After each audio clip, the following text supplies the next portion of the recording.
Good evening and welcome once again to the Lepanto Institute's Anchor Team. I'm your host, Michael Hitchborn, and we are live.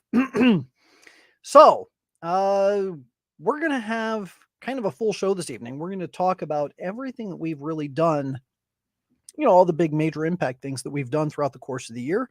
I'm also going to give you an update on something that I did earlier this week. We'll be talking about some pretty big news coming up. So, before we get into any of that, let's go ahead and begin with our prayer. In nomine Patris et Filii et Spiritus Sancti. Amen. Ave Maria, gratia plena, Dominus tecum. Benedicta tu in mulieribus, et benedictus fructus ventris tui, Iesus. Sancta Maria, Mater Dei, ora pro nobis peccatoribus, nunc et in hora mortis nostrae. Amen. Our Lady of Victory, pray for us. In nomine Patris et Filii et Spiritus Sancti. Amen.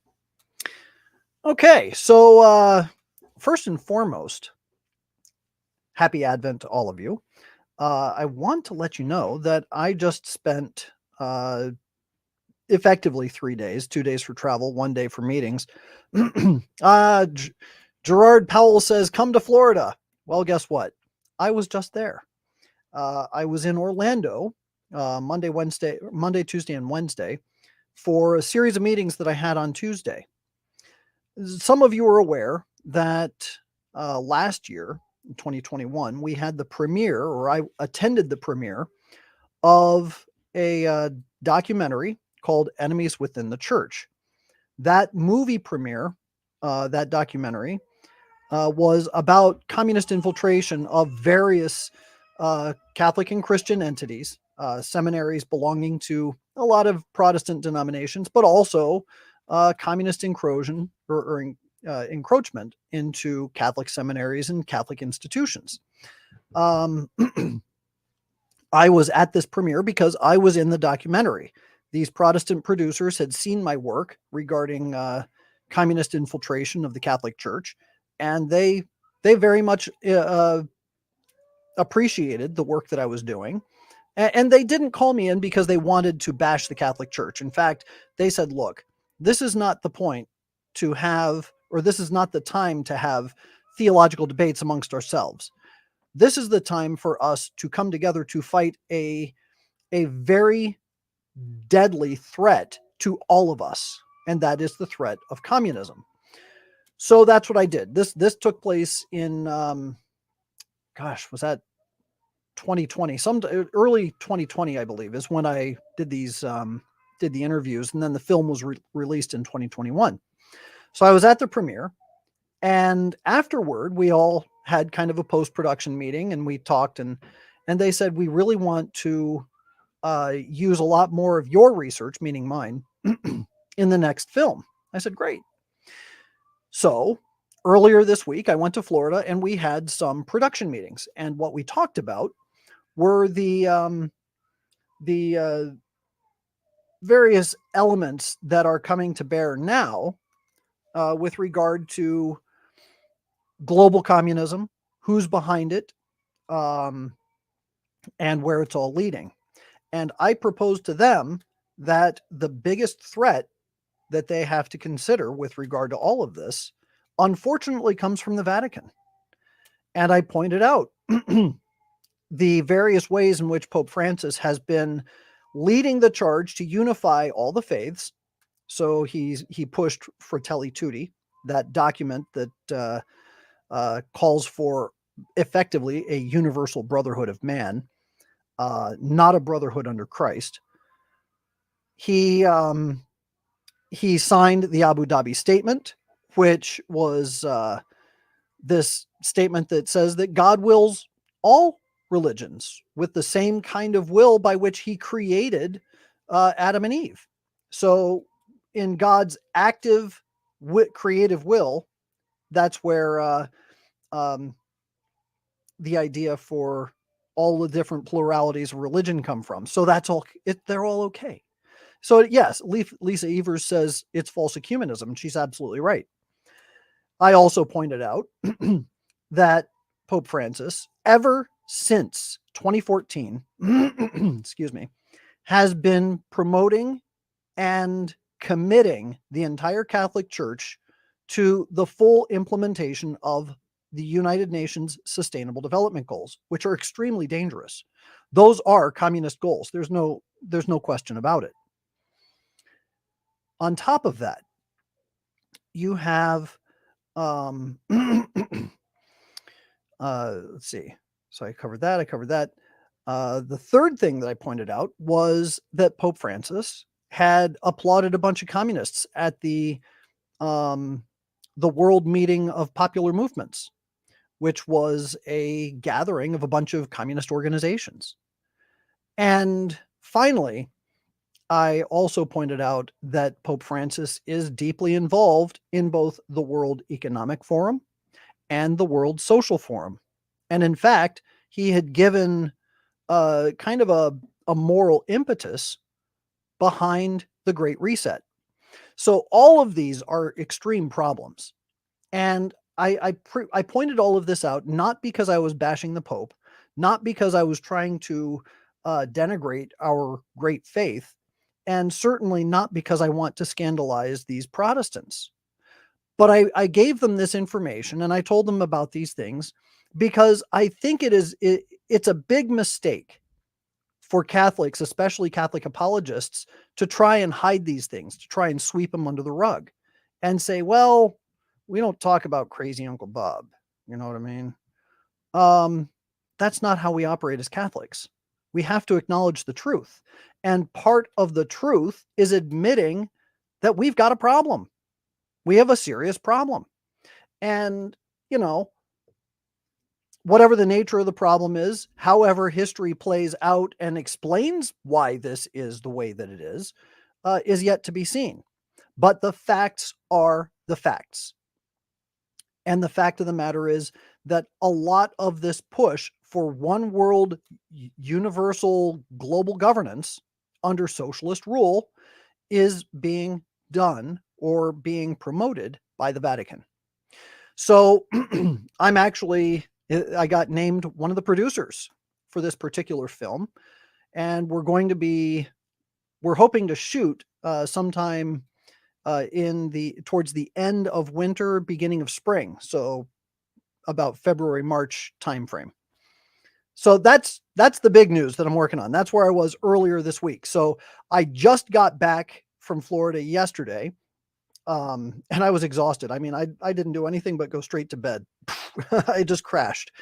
And today I've been kind of catching up on things, putting together our end of the year report, which is kind of the purpose of what we're getting together for tonight. Is I'm going to kind of give you the preview of the end of the year report, and just talk about the various things that we've done throughout 2022. What was 2022 for the Lepanto Institute? So why don't we go ahead and get into that? Let's go ahead and talk about what we've done. All right, let me open up my document here because I've got all my notes. It's funny, you know, going back and kind of revisiting the various articles that we've written, the various reports we've put together, the different the different press releases and things like that we've done throughout the course of the year. It's just kind of, you go, wow, we did a lot. And then rereading some of these reports, I'm just like, wow, this took a lot of effort. This was not an easy report to write. And there was a lot of detail that went into this. So it's always neat to go back and revisit what we've done, because it helps to give us that little extra oomph that says, you know what, you never really know what you're going to do from year to year. But when you look back and you see where you've been, you can see what you've accomplished. So here's our chance to look back and see what we've accomplished. The first report that we put out this year, this came out, I think in February. Let me see, when was yes, it was the beginning of February, is a report called, and the title was "The Synod's Back Door for Heretics." And the story, if you may recall, centered around this back door that was created for the Synod on Synodality that allowed for heretics to kind of do an end run and get their ideas put directly into the hands of the Vatican circumventing the bishops who were supposed to be the ones who vet all of the information and give it to Rome separately. And what's interesting about this, it started with something that Matt Gaspers wrote in 1 Peter 5. He wrote this: unlike previous synods, each of which has been devoted either to a specific doctrinal or pastoral subject, or to the situation of the church in a particular region of the world, the focus of the current synod is much broader and bears upon the very nature of the church herself, the object of ecclesiology, a particular branch of theology, to the point of seeking to fundamentally and permanently change the church, or at least the traditional understanding of her divine constitution and how she functions. So that was kind of the beginning. And what we had done, we took a close look at what the Synod on Synodality is supposed to be and what a synod is supposed to be. We even kind of went into what is the nature of a synod, and we quoted from Lumen Gentium. This is from our article. The purported goal of the Synod on Synodality is to tap into the entire sensus fidelium, which is the sense of the faithful that includes every faithful member of the church. The idea is to discern the current and future path of the church's synodal process, but the approach utilized by the synod to the sensus fidelium seems to apply a false notion of what this actually is. The sensus fidelium, properly understood as the discernment of the entire body of the Catholic faithful, under the guidance of the magisterium, cannot err. Lumen Gentium clearly says this, quote, "The entire body of the faithful, anointed as they are by the Holy One, cannot err in matters of belief. They manifest this special property by means of the whole people's supernatural discernment in matters of faith when, quote, from the bishops down to the last of the lay faithful, end quote, they show universal agreement in matters of faith and morals. That discernment in matters of faith is aroused and sustained by the Spirit of truth. It is exercised under the guidance of the sacred teaching authority in faith and respectful obedience, to which the people of God accepts that which is not just the word of men, but truly the word of God." So basically, the idea is the sensus fidelium is all of the faithful together. Hold on. So Lisa Evers is asking, will you please post a copy of your end of the year summary for the Anchor team? I'm actually going to write this all up for the newsletter that'll go out tomorrow. So you'll have it, but you're getting the broader version. This is what's going out in the newsletter is more condensed. So the sensus fidelium effectively is all of the faithful. It's not a majority rule.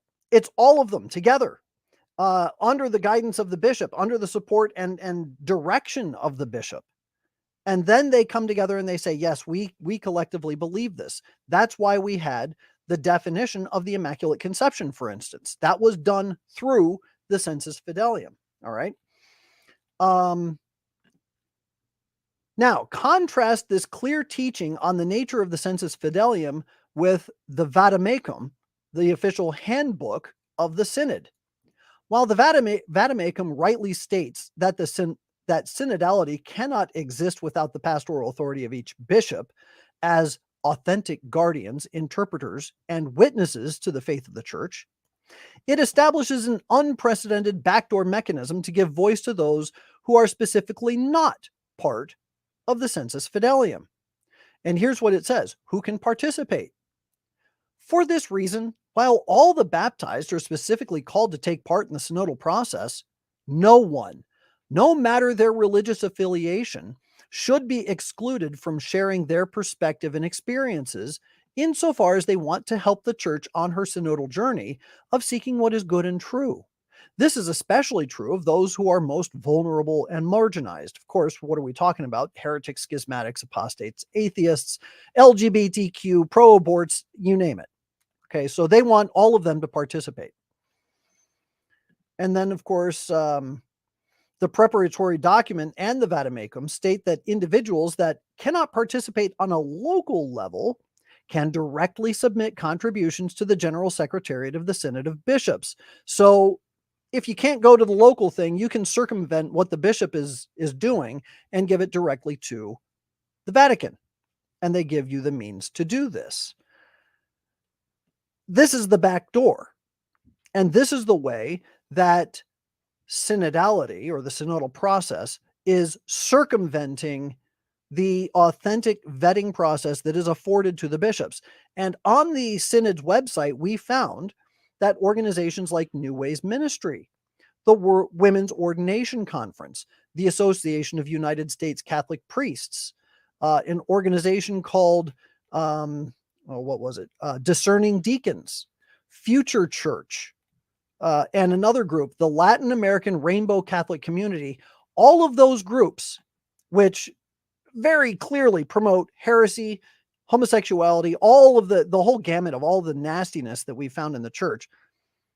Those organizations were listed as participants in the synodal process. So we have de facto, absolute, abject heretics participating in the synodal process, and that's a problem. It's a serious problem. So that was that first article, and you can read all that. And again, I'm going to be providing all of the links, all of the notes, and everything else in tomorrow's newsletter. But that was the first thing that we did this year. That was our first article. What's funny is that the AUSCP got really upset with us. The Association of U.S. Catholic Priests got really incensed at the fact that we called them heretics, that we said that they were a heretical organization. And they wrote us a cease and desist letter. In their cease and desist letter, which I actually linked to in the article, they said, the Association of U.S. Catholic Priests is an organization in good standing with the Catholic Church and has the support and membership of several bishops. We do not know if the same is true of the Lepanto Institute. In the spirit of the Eighth Commandment, we are asking that you personally and the Lepanto Institute immediately cease continued slander and defamation aimed at the AUSCP and individual members. You have labeled us a heretical organization, which is the prerogative of the Vatican, not yourself. You have asserted that we have officially taken stances, such as officially endorsing the ordination of women to the priesthood, which we have not. Your references to us are both inaccurate and inflammatory. You claim to have investigated us. If you have, it has been secretively and without any transparency. That's not true. I've been very transparent about what I've done.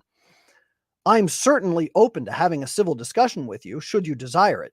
In the meantime, please refrain from contacting all vendors, exhibitors, and other entities connected with the AUSCP, especially with communication containing false statements and subtle intimidation. What they're referencing there is the fact that we contacted their vendors and said, did you know that the AUSCP is promoting women's ordination, is promoting priestless parishes, is promoting the idea that women should be ordained to the diaconate, is promoting homosexuality?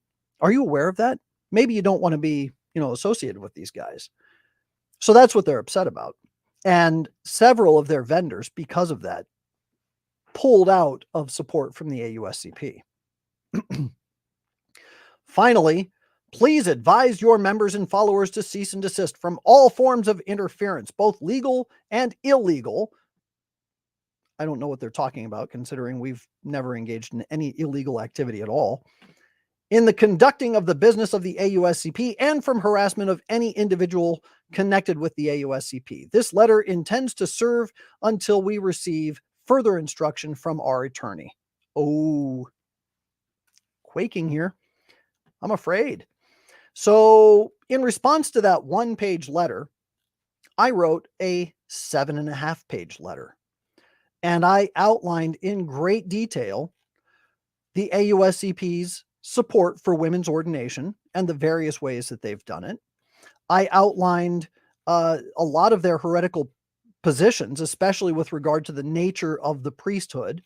And I I contrasted many of their statements with statements in the Syllabus of Errors. I said, well, here's what you said, and here's what the Syllabus of Errors says. Uh, your statements do not gel with authentic Catholic teaching. I also compared what they said in certain respects to what the Council of Trent says. And I compared some of the things that they've said with some of the things that Pope Pius X said in Lamentabili Sane. So it was a very, very clear demolition of the AUSCP's position on a great many theological matters. And then I asked them a series of 18 yes or no questions, very simple ones to answer, such as, one, does the AUSCP believe that the ordination of women to the priesthood is possible? Simple question. Two, does the AUSCP desire or hope for the Catholic Church to open the way for women to be ordained to the priesthood? Three, does the AUSCP believe that the ordination of women to the diaconate is a possible path toward women being ordained to the priesthood? Very simple questions. And in fact, ones that are already answered by church teaching. So a refusal to answer them tells me all I need to know.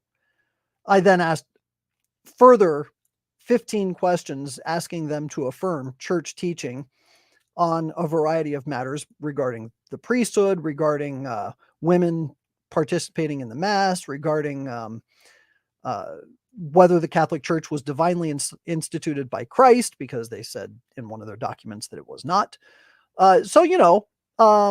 Simple doctrinal questions.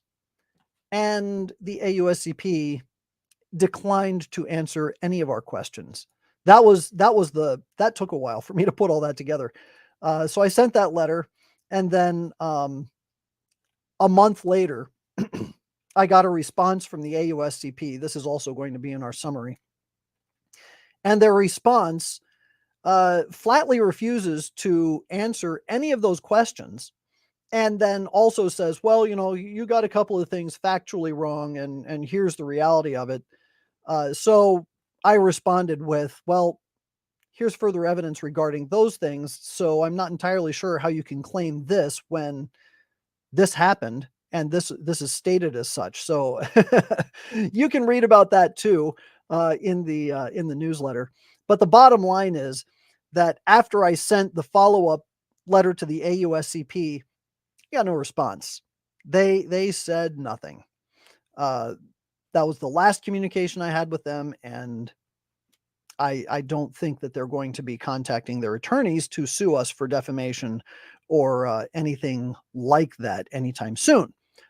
Mostly because I gave them every opportunity to clarify whether they had taken these positions or not. Did your organization make this claim? Yes or no? Did your organization assert this fact? Yes or no? Because from where I'm standing, it looks very much like you've taken a formal position contrary to church teaching, and by that definition, what you're doing is heretical, because that's the definition of heresy. I also made clear we're not formally charging you with the crime of heresy, because that is the purview of the Vatican, not us. But what we can say is that your statements, your documents, your assertions and agendas are in fact contrary to authentic Catholic teaching, which means what you're doing is heretical. So that was that.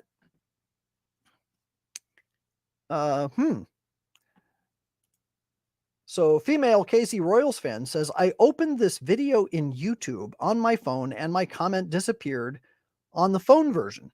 That's not surprising, because when you open it in the app, from what I understand, there tends to be a bit of a difficulty going to the comments box or operating in the comment section through the app, as opposed to actually just doing it on your desktop, or on your laptop. So that doesn't surprise me. Let me see if I have another comment from you. I don't see any other comments from you. So, oh, no, I see yo from Chile, Nebraska. That was the only other comment I see from you. So if there was something else that you said, I don't know where it would be. Okay. What else did we do this year? Back in March, at the very beginning of Catholic Relief Services, what do they call it? Rice Bowl campaign.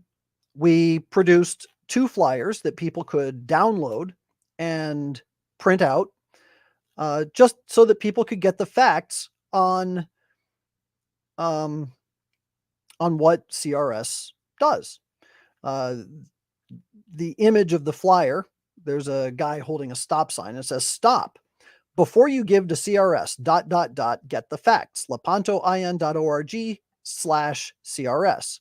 And then it just asks several questions. Did you know CRS created health networks in Cameroon and Nigeria that refer young girls to contraception providers?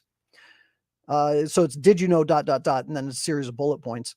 CRS implemented a program called DREAMS, which was specifically designed to promote and distribute all forms of contraception.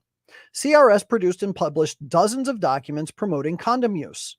CRS created the funding mechanism for a contraception-pushing project in Madagascar called the Mikolo Project.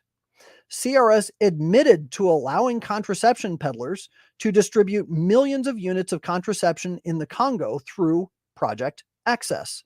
So the flyer was meant to allow people to have a way of, putting it around their parishes or putting it up around their Catholic schools, so that people know, hey, look, there's a problem with CRS and we shouldn't be giving to them.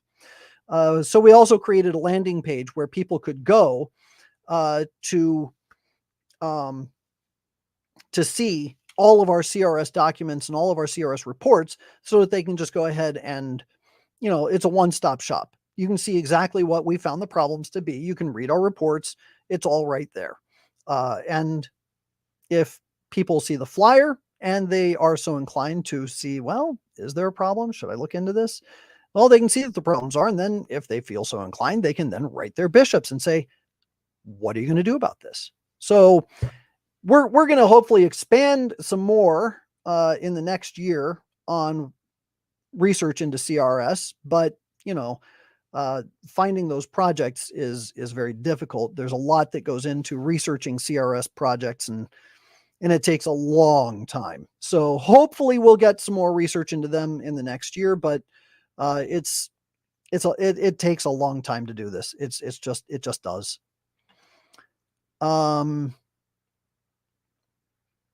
All right. What else did we do last year or this year?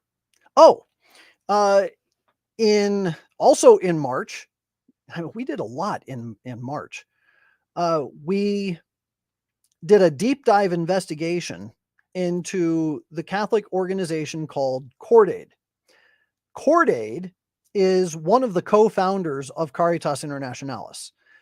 They are basically the Catholic Relief Services or the version of Catholic Relief Services from the Netherlands.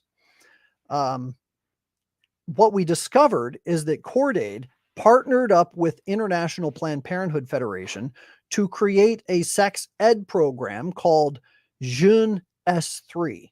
That's JEUNE S3. And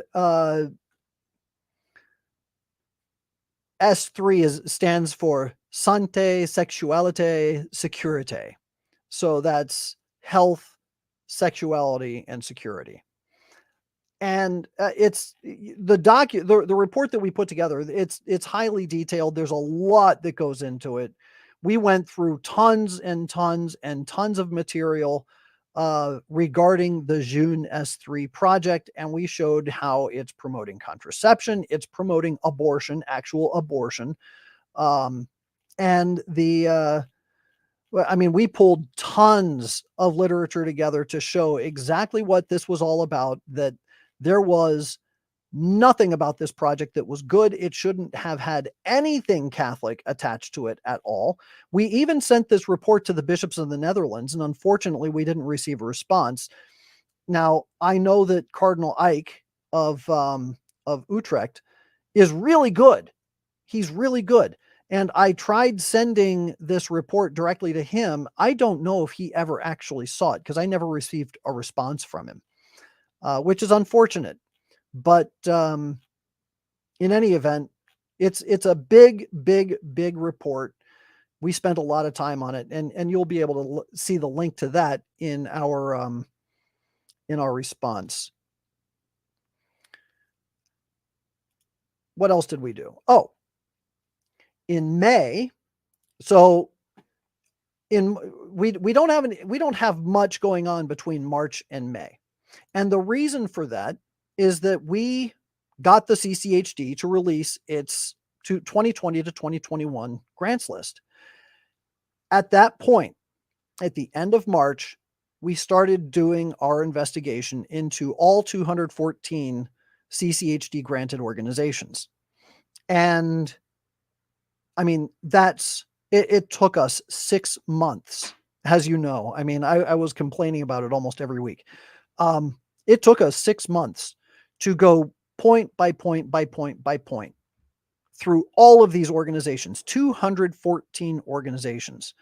And I was still in crunch mode trying to get everything written by the beginning of November so that we could have our full report on CCHD grants prior to the collection.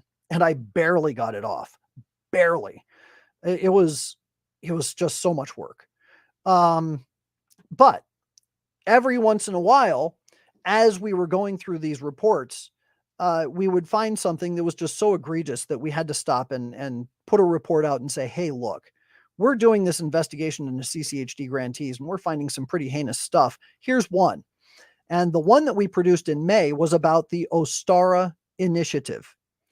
The Ostara Initiative started receiving funding from the CCHD in 2019, I believe. I think that's when they got their first grant.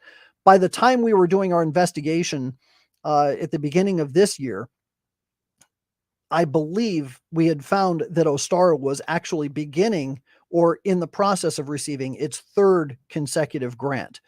So this group was getting a lot of money. Its whole organization is steeped in the occult. Ostara is a reference to Astarte, which has something to do with Wicca, the witchcraft.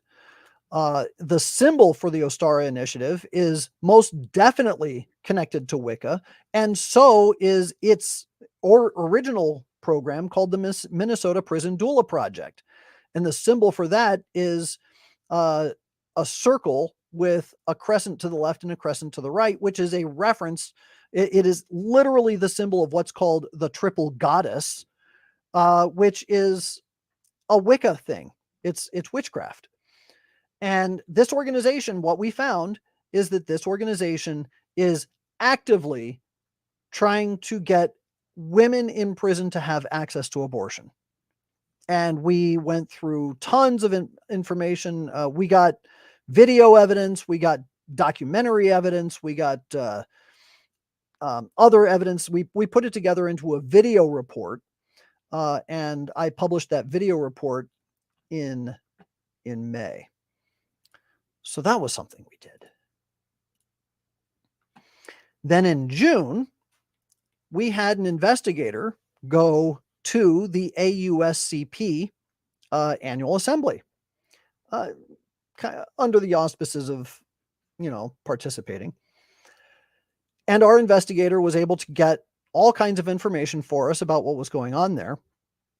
And the first report that we put together was about how the AUSCP was honoring two champions of homosexuality and transgenderism. And the two people that they gave honors to are Sister Janine Gramick and Father Joe Muth. Sister Gramick, you'll probably recall, is the foundress of the New Ways ministry, which was formally condemned by both the USCCB and the Vatican.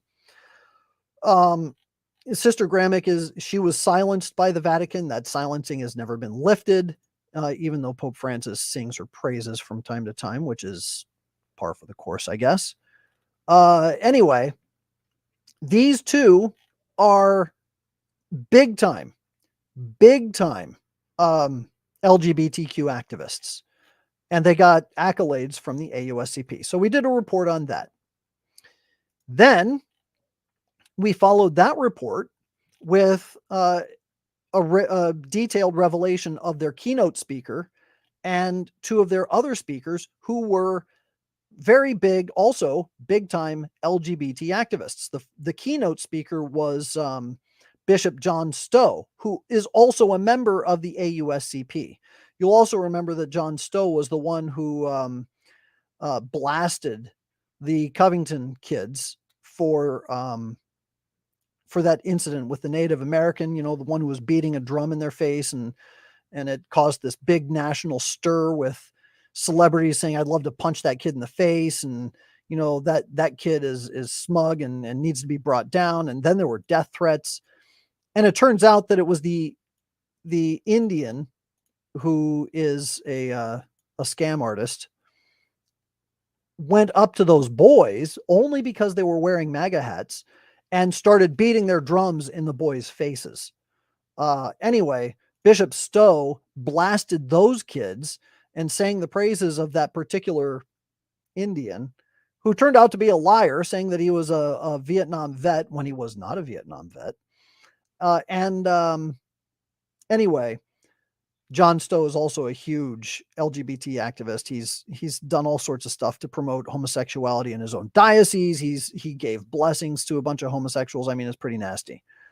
Another speaker, the second keynote speaker, was Father Daniel Horan, who has a long history of promoting homosexuality. He was ordained in 2012 by, get this, Cardinal Theodore McCarrick. So that says all you really need to know about him.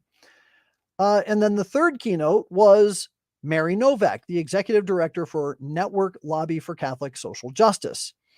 And she and Network Lobby have a long history of supporting homosexuality. So it's no surprise that the AUSCP would be giving a platform to them to speak to them about whatever.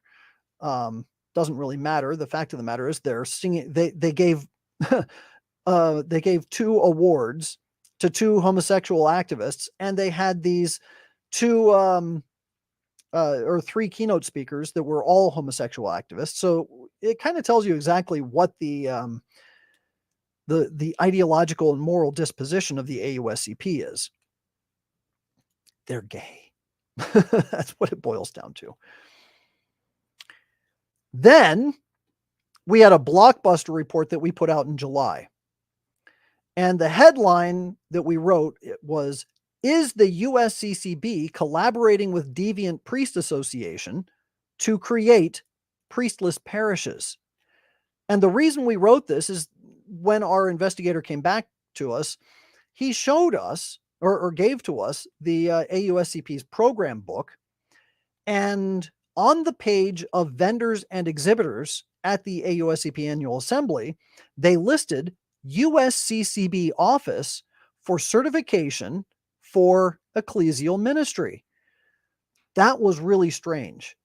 At first we couldn't really quite figure out why a USCCB representative was hosting a table at the AUSCP Annual Assembly. So we started digging a little bit further into that particular office. And what we discovered is that the Office of Certification for Ecclesial Ministry, this is what it says about itself on its own website. "We resource bishops, regional and state conferences of bishops, diocesan programs and professional ministry associations, and organizations across the country. We support their efforts to train those who minister in the name of the church." And this is what they say they do. "We review and approve certification standards, competencies, and procedures primarily for specialized ministry leadership roles in the church for lay ecclesial ministers, but also for some priests and deacons. We promote these standards and other ministry formation resources so that bishops, diocesan programs, and organizations we work with are aware of them, use them, and promote them. And then finally, it says, we consult on best practice resources and the promotion of lay ecclesial ministry formation and certification, especially with diocesan and academic programs which provide comprehensive ministry formation. The director or the assistant director for certification of ecclesial ministry is a guy named Mark Delmenico. Delmenico didn't just happen to show up at the AUSCP's assembly. It turned out that he's an actual member of the AUSCP. In 2020, Delmenico wrote the following on his own website under the headline, Association of U.S. Catholic Priests, AUSCP, Virtual National Conference. He said, I am participating in this virtual gathering of the largest association of U.S. Catholic priests, as an associate non-clergy member of the AUSCP. So he personally called himself a member. Okay. He said that he is participating as a member. In January of 2021, AUSCP hosted Delmenico as a speaker for a webinar with the title God's Own Vintage, Developments in Lay Ecclesial Ministry 15 Years After Co-workers in the Vineyard of the Lord. That's key. Co-workers in the Vineyard of the Lord is key to this. So then I proved that, yes, he participated in it, and so forth. So what I wrote, I said this. It remains to be seen why Delmenico is involved with the AUSCP or why this particular office of the USCCB would purchase table space at the assembly, but his presence is deeply concerning. One possibility has to do with the AUSCP's promotion of priestless parishes, where pastoral duties would be handed off to lay ministers. The idea is that because of the priest shortage, lay ministers could be used to run individual parishes while priests are given the responsibility of multiple parishes to which they would travel from week to week. The AUSCP's 2018 document, Pastoral Care in and Through Priestless Parishes, says at the top of page 2 that pastoral leaders will take responsibility for the day-to-day coordination of parish activities and take initiative as needed to motivate, to correct, and to affirm persons who work in the parish ministries, and where needed, provide conflict resolution and reconciliation. To be a true pastoral leader, he or she must lead worship where appropriate, and likewise break open the word. In short, he or she would be in the role of pastor, accepting sacramental ministry and under the supervision of the canonical pastor.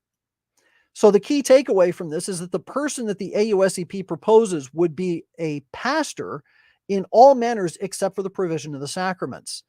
Here's what's interesting about it. In that document, remember, this is a document by the AUSCP called Pastoral Care in and Through Priestless Parishes. They have references to various works in order to support what they're doing.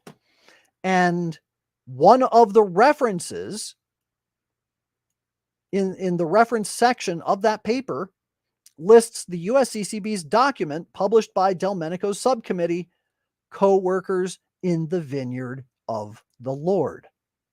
So now you can see a direct connection between the USCCB and this particular office of the USCCB and the AUSCP's promotion of priestless parishes. And you can see why that particular office would be at this US or AUSCP meeting.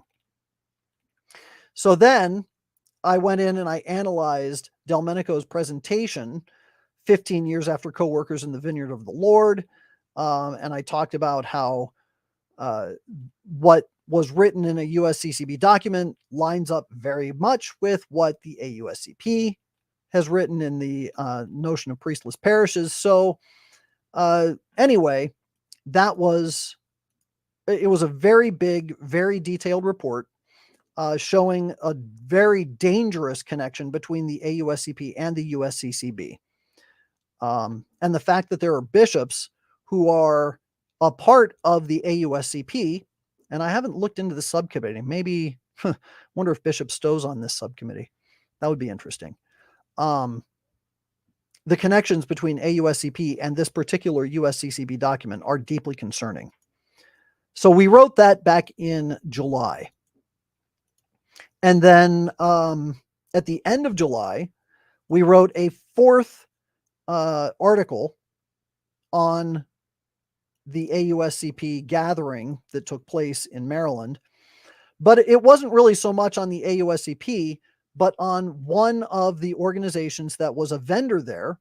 And the vendor was called Mary's Pence. I mean, talk about a sacrilegious name, considering it's a pro-abortion organization that's highly promoting, very heavily promoting LGBTQ activism and even women's ordination. So we wound up adding them to our list of charity reports so people don't inadvertently give to Mary's Pence thinking it's kind of like, oh, it must be like Peter's Pence, you know?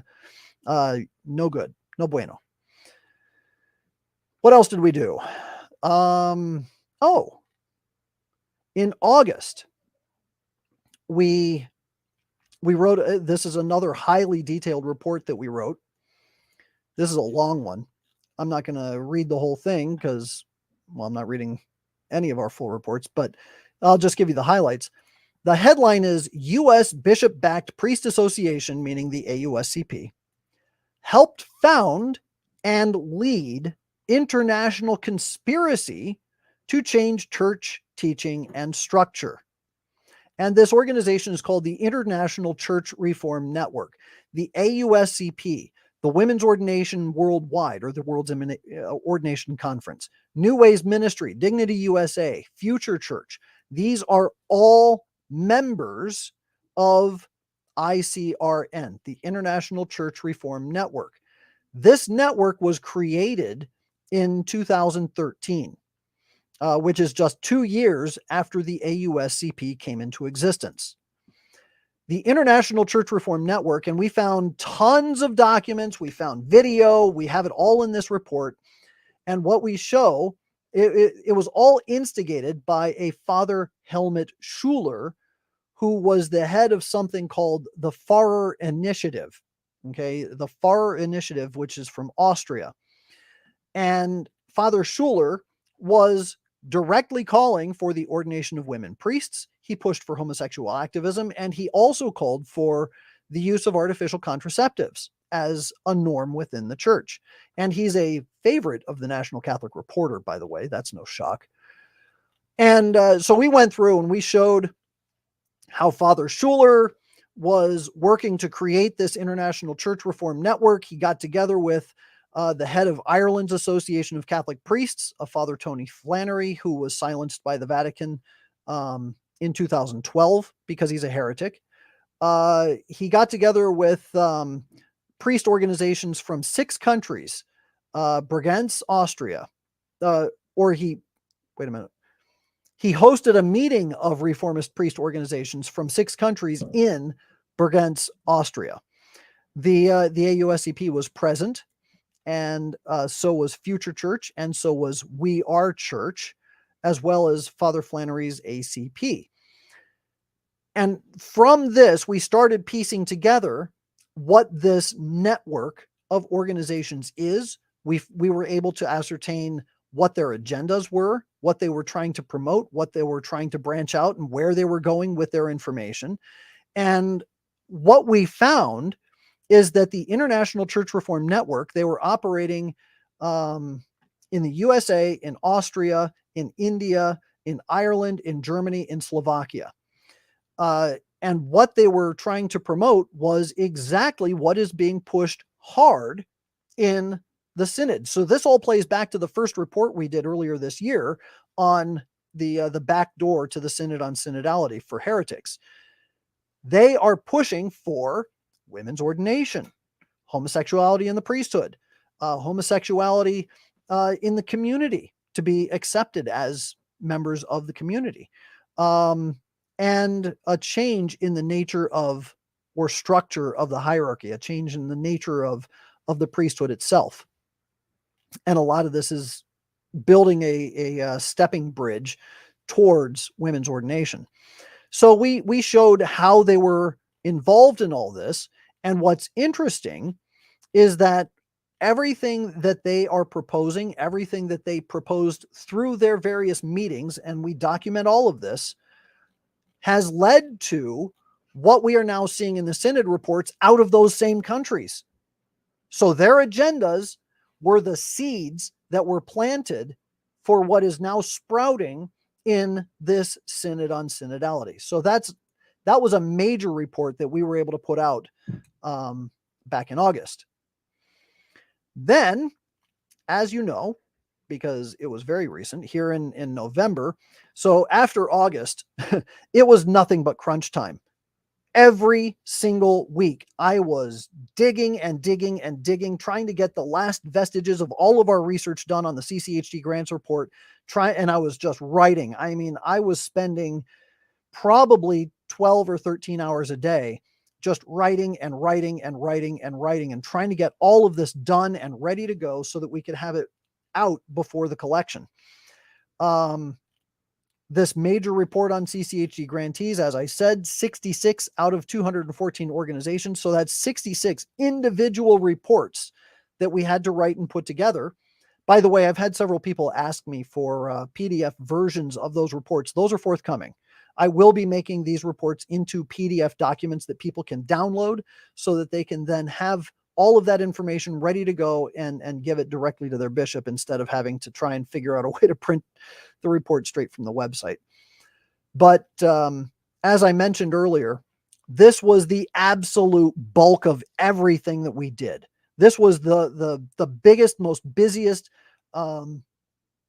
most time-consuming element of everything that we did this year. So if it seems like we didn't put out a whole lot of different reports throughout the course of the year, this is why, because we really were focused so much on this one particular thing. So I don't need to rehash that because I've already gone over it ad nauseum fairly recently. But then the last thing that we did is this report on the U.S. Catholic Bishops' Conference being a member of that pro-abortion immigrant rights coalition called Protecting Immigrant Families. And I went over this with you guys recently also. But what I want to say is that this particular report forced the USCCB to withdraw from the coalition. And I don't remember if I mentioned that last time we were together, but LifeSite News, they did us a big service by calling around. They called around to all of the different Catholic agencies that were members of Protecting Immigrant Families.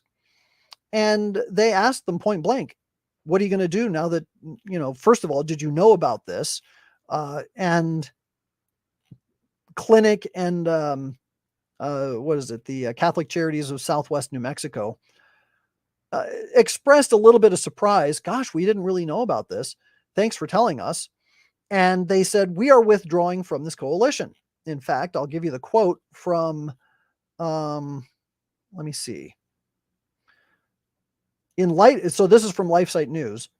In light of PIF's promotion of abortion, Hitchborn called on all Catholic charities associated with PIF to publicly and completely sever their relationship with this coalition. Last week, LifeSite News reached out to all the Catholic charities that had been listed as active partners in the coalition. And on Wednesday, LifeSite spoke with Kenneth Ferrone, Executive Director of Catholic Charities of Southern New Mexico. During the phone interview, Ferrone expressed shock and disappointment upon hearing of PIF's pro-abortion stance. He affirmed that his organization is, quote, completely pro-life, end quote, and would not have chosen to partner with PIF had it known of its pro-abortion stance. On Thursday, he confirmed via email that he had formally cut ties with the group. In an email just before submitting his formal request that his organization be withdrawn from PIF, Ferrone told LifeSite that The group's, quote, position on abortion is contrary to ours, so we will be dropping our affiliation with them immediately. Thanking LifeSite for bringing his attention to the matter, as reported by the Lepanto Institute, he said Wednesday that he had already shared the information with some of his colleagues at Catholic Charities USA. And then by Monday, LifeSite learned that the USCCB, Clinic, and all 5 of the diocesan Catholic charities listed as active partners with PIF no longer appear on the group's website. In a Friday email statement to LifeSite News, a spokesman for Clinic confirmed that the group was also severing its relationship with PIF, citing the coalition's recent email. Quote, while we have greatly valued our past work with PIF on public charge, recent PIF emails are at odds with Clinic's Catholic identity, and it is therefore that we have asked to be removed as a national partner. And then, of course, the USCCB and those other Catholic charities organizations did not issue any kind of public statement.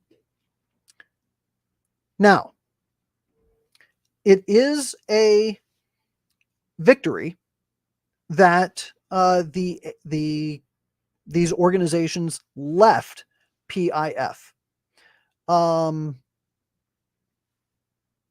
However, they did not issue of themselves any public statements.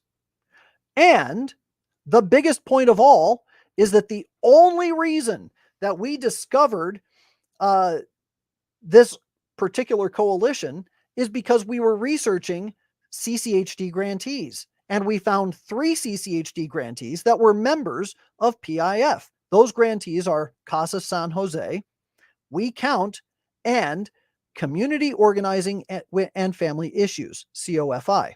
And we have reports on those 3 on different stuff anyway. But here's the thing. Those three organizations, they are still members of PIF, despite the fact that the USCCB said they're so bad we have to leave. Those 5 Catholic charities said we can't be a part of this. And Clinic said we're out. Those 3 CCHD funded organizations are still members of PIF. So the big question is the Catholic Campaign for Human Development going to figure out that, well, as long as they're members of PIF, we can't give them money? Or are they just going to kind of hope that this all blows over and continue funding them anyway, the way they always do? And that would be my guess, is that they're just going to do what they always do. And whatever.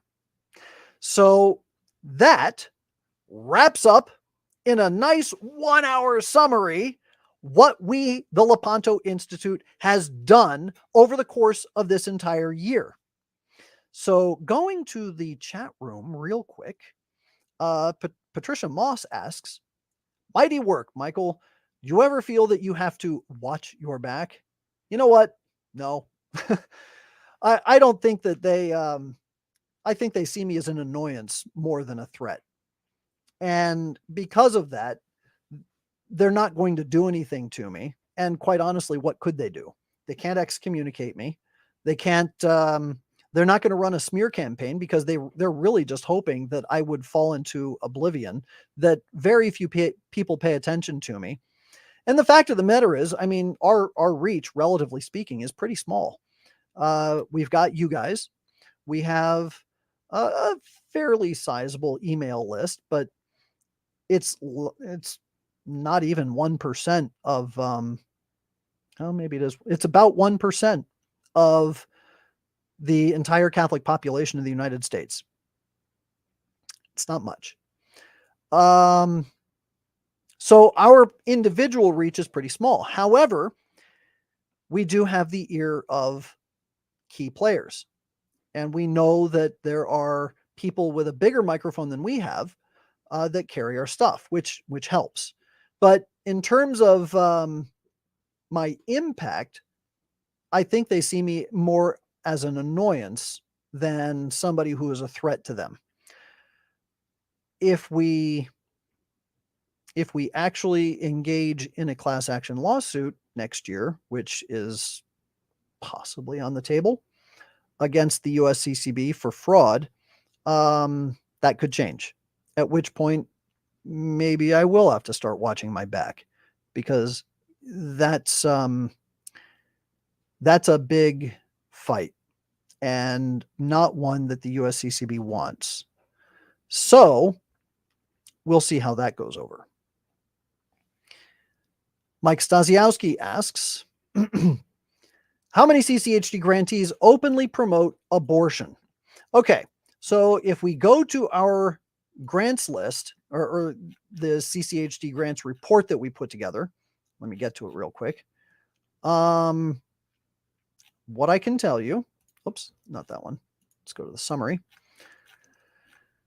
So how many of these organizations openly promote abortion, or openly and directly? That would be 22 out of the 66. So exactly 1/3 of the 66 organizations that we investigated are directly and openly promoting abortion.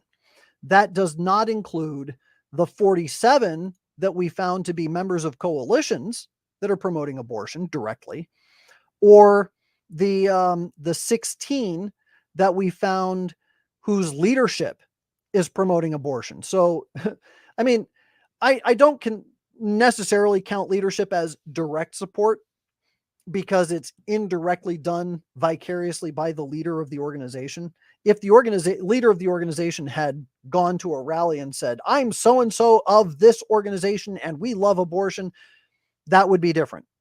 But if, say, for instance, Michael Hitchborn of the Lepanto Institute, just on my own social media, if I had gone to social media and said, hey, being gay is okay, people would rightly call me out on it, and they would go after the Lepanto Institute and say, your organization is run by a guy who thinks being gay is okay, and that's not okay for us.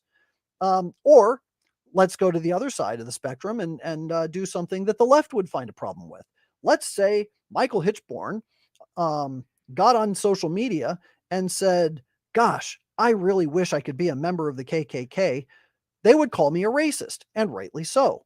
And if they were to call me a racist, they would then, by extension, call the Lepanto Institute racist. Why? Because I am the head of the organization. I run the show. I set the tone for everything that we do.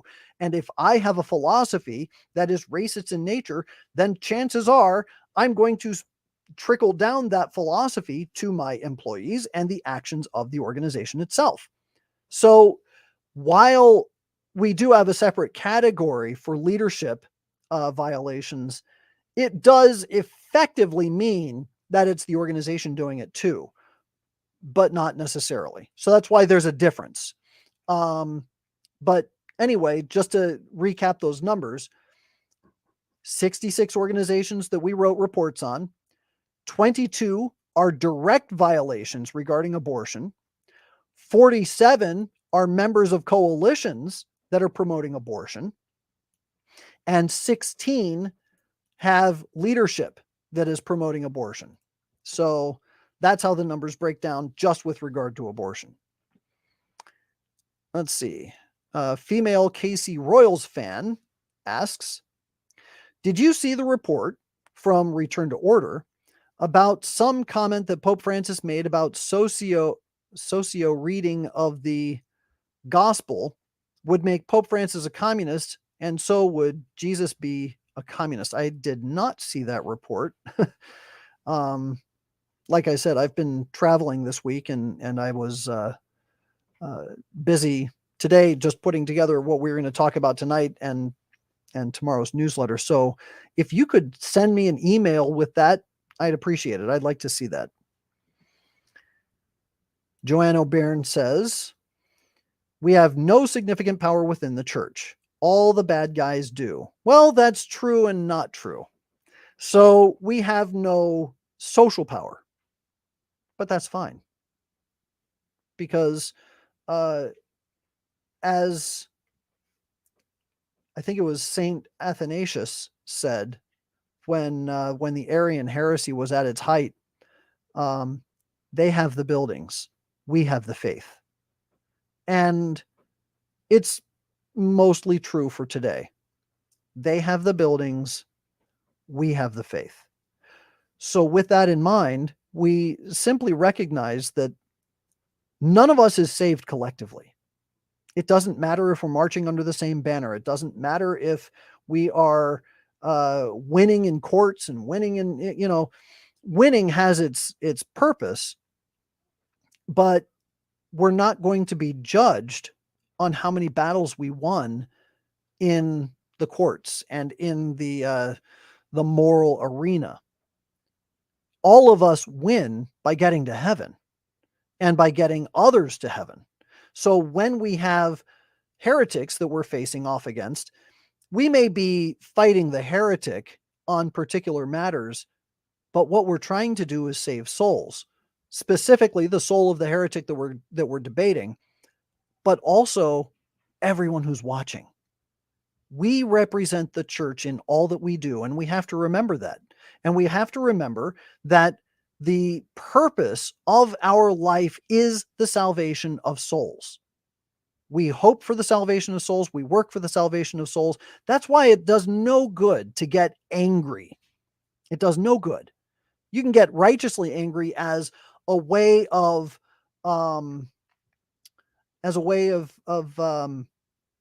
motivating you. Okay. Sometimes we need a little kick in the bottom to get us to get up and do something. And anger is a great motivator. But we shouldn't allow that to actualize our speech, if you know what I mean. Don't say anything scandalous. Don't say anything out of anger, but allow your anger to stir your passion for the truth and to rise to defense of the truth and to say, no, what you're saying is false. And here's why it's false. And I'm saying this not because I'm trying to win a fight, but because I'm trying to win you. I'm trying to win your soul. And I want the people who are paying attention to understand that their souls have value and that they are the ones that we're trying to lead to heaven. All of the things that they're trying to promote that are heresy and everything else, they're nothing but excuses for sin. That's all that they are. They are excuses for them to keep on sinning and offending God. They're trying to find a way that makes it okay to do things that are wicked. That's all it is. And recognizing that means that we are fighting somebody who is touched, okay? They're touched in the head. They have a brain fever. They have a spiritual sickness. And that spiritual sickness we call heresy. We have to recognize that that's the sickness. And a lot of times when people have a brain fever, they become delirious. So people who have a moral sickness or a spiritual sickness don't even realize that they're sick. So that's why we fight. That's why we keep fighting. And that's why we don't really worry about victory on the battlefield, because the battlefield is not what we think it is. The battlefield are the souls that are converted because we are defending the truth. That's the point. Charles Teachout asks, has the CCHD collection been affected by this information? Oh, I think so. Somebody showed me some numbers recently from one diocese about the collections over the last 5 years or so. And they showed over the course of 5 years that what has at one point, I think it was $170,000 that they collected, has dropped down to just about half. So the collection in that particular diocese absolutely has been affected. And I'm sure that similar numbers could be found elsewhere. The problem is we won't actually be able to see at the USCCB level whether that's the truth or not, because the USCCB can use other funds in order to pad any losses that the CCHD collection would have lost. And they don't show what they received in collections for the CCHD, only what their budget was in spending for the CCHD. So it's hard to tell, but we do believe that we have evidence that, yes, our information is having a very solid financial impact. Let me see. Lisa Evers says, what a beautiful group of faithful Catholics. I'm seeing hearing your work on these many podcasts too gives us lots of hope. We keep doing the hard work and pray that God uses our input for good.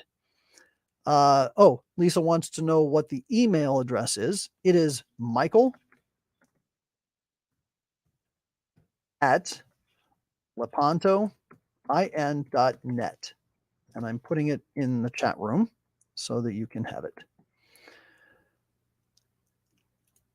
Janice Farley says, boy, Michael, if it wasn't for you, nobody would know all these things that you've investigated. The Bishop Strickland from Texas mentioned you on Virgin Most Powerful Radio and the good that you are doing. No kidding. I didn't know that. Well, thank you for telling me.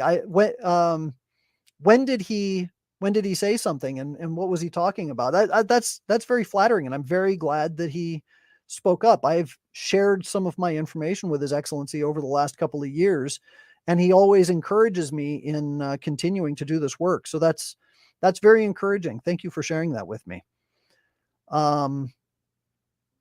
So, all right, we're over time, and I have some overtired kids waiting for me upstairs. So we're going to go ahead and close for now. Why don't we close with our prayer? We will have one more Anchor Team next week, but not the week after, because it's Christmas week and I'm going to be spending time with the family. So we will have next week an Anchor Team. It'll be on Thursday. I think it's the 22nd. Yes, it's the 22nd. And it'll be more of a spiritual reflection.